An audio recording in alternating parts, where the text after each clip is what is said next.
Lequel de ces baptêmes est le bon? Serions-nous en droit de demander en lisant l'Évangile? Le premier est celui donné par Jean qui baptise avec de l'eau. C'est un baptême en attendant. L'Évangile le dit, le peuple attend le Messie.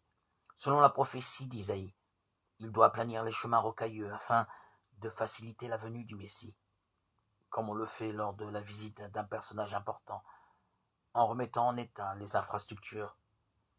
Pour ce faire, les disciples de Jean-Baptiste doivent vivre pauvrement et pratiquer la justice. Le baptême qu'ils reçoivent en est le signe.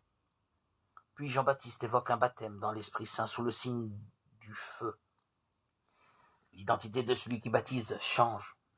Jésus n'est pas nommé, mais celui qui vient est plus fort que Jean, et il baptise dans l'Esprit Saint et le feu.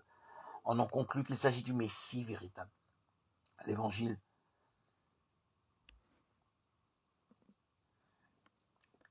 qui annonce le baptême du Seigneur omet un épisode intermédiaire. Jean est mis en prison. La période du précurseur s'achève et celle de la venue effective du Messie commence. Mais si Jésus est le Messie, pourquoi est-il baptisé par Jean et que signifie l'effusion d'esprit et la parole qui l'authentifie comme fils? Cet épisode montre que la révélation n'est pas abstraite. La colombe et la voix qui descendent du ciel attestent d'une relation personnelle et filiale. En recevant le baptême de Jean, Jésus s'inscrit dans l'attente du peuple. En accueillant l'attestation de son identité, Jésus ne devient plus fils, il est de toute éternité. Mais il nous est révélé comme oint de Dieu, celui qui porte le signe messianique de l'onction spirituelle.